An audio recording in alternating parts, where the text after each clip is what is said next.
весни в сім'ї чудерницький базар. У чистому полі є різних людей. Є щедрих, і скнар. Придивилися. Одні були царівні найгірші, а другі, як бідні мільйони. Хто купляв свою дому за гріш,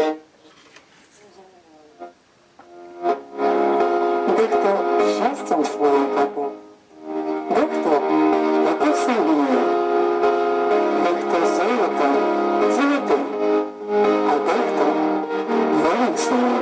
Дивилися різні долі. Одні були царівні найгірші, а другі, як бідні мільйони. Хто купляв свою дому за гріш, платився війною, дехто золотом, золотим, а дехто волів своїм. Долі ворожки та синючі дні до покупців вернулися. Долі самі.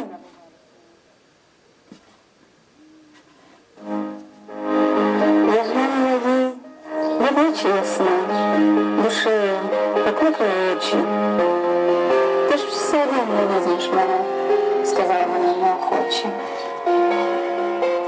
А може візьму, ти собі затям, сказала вона суворо. За мене треба купити життя, а я принесу тобі горе. То хто ж ти така?